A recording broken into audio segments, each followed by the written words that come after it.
আজকে দুনিয়া যত অশান্তি তার মূল কারণ হলো আমরা এই গাইড বুকটাকে ফলো করছি না, যার ফলে দুনিয়ায় আমাদের অশান্তি, বিশৃঙ্খলা, ফাংশন হচ্ছে না, কাজ করছে না, অন্যায়, অবিচার, জুলুম, নির্যাতন, গুম, খুন কি হচ্ছে না আমাদের দেশে, কেন সমস্ত মুসলিম বিশ্বের কথা আমি বলি। এখন প্রশ্ন হলো যে আমার মাতৃভাষা না, আমি কীভাবে পড়বো?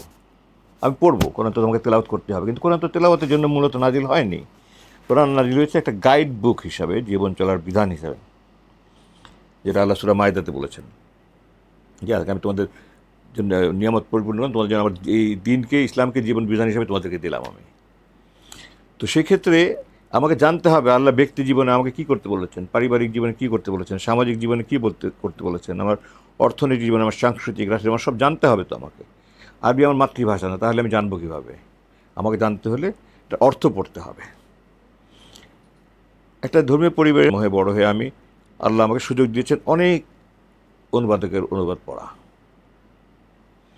আমি যেটা পরিলক্ষিত করেছি সেটা হলো যে, এক নম্বর, ওনাদের ভাষা খুব কঠিন ভাষায় ওনারা লেখেন।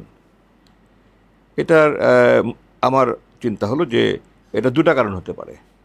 একটা হলো যে ওনারা সহজ করে বলতে পারেন না, আরেকটা কারণ হলো যে ওনারা ওনাদের পাণ্ডিত্য জাহির করতে চান। আমি অনুমান করে কিছু বলতে চাই না, বাট এই দুটার একটা কারণ ছাড়া আর কোনো বিকল্প পাই না। আরেকটা হলো যে বাক্য গঠন রীতি এক এক ভাষা এক এক রকম। আমি যখন বলি ইংরেজিতে আই ইট রাইস, আমি কিন্তু বাংলায় আমি খাই ভাত বলবো না, আমি ভাত খাই বলবো।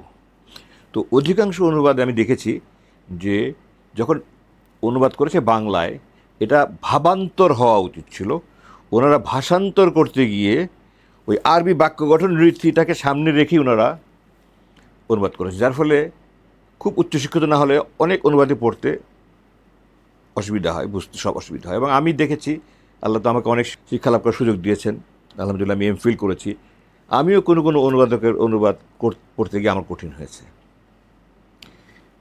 আমি এই দৃষ্টিকোণ থেকে মনে করি অধ্যাপক গোলাম আযমের এই অনুবাদ বাংলাদেশি মুসলমানদের জন্য, বাংলাভাষী মুসলমানদের জন্য একটা বিশেষ নিয়ামত স্বরূপ। কারণ অনুবাদ যখন কোনো বই করা হয় একটা বিশেষ গোষ্ঠীর জন্য, physics, chemistry, biology, geography, history, neurology, যেটাই হোক না কেন, ওটা শুধুমাত্র একটা শ্রেণীর জন্য এবং যারা উচ্চশিক্ষিত তাদের জন্য। কিন্তু এইটা একটা জীবন বিধান এসছে কার মাধ্যমে? একজন উম্মি, নিরক্ষর রসুলের মাধ্যমে। এবং কার জন্য এসছে? সমস্ত মানবজাতি, হুদাল্লিন নাস আল্লাহ বলেছে, সমস্ত মানবজাতির জন্য হেদায়েত। তাহলে যেই লোকটার অক্ষর জ্ঞান নাই, তার সামনে পড়লেও যেন সে বুঝতে পারে এটা এতটা সহজ হওয়া বাঞ্ছনীয়। কিন্তু আমাদের দেশে আমি অন্তত 10 জন অনুবাদকের অনুবাদ পড়েছি, হয় ভাষা খুব কঠিন, অথবা বাক্য গঠন রীতি এমন যে এটা বুঝতে একটু সময় লাগে।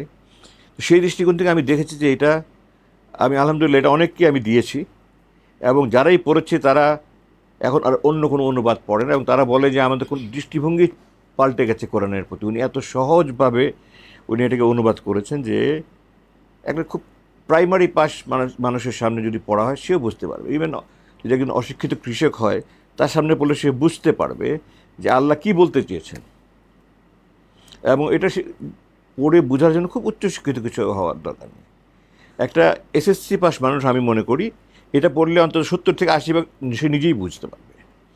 তো এইটা আমার কাছে মনে হয় যে এটা আল্লাহর পক্ষ থেকে উনি এই দেশের মানুষের জন্য একটা বিশেষ নিয়ামত রেখে গেছেন আমাদের মানুষের জন্য।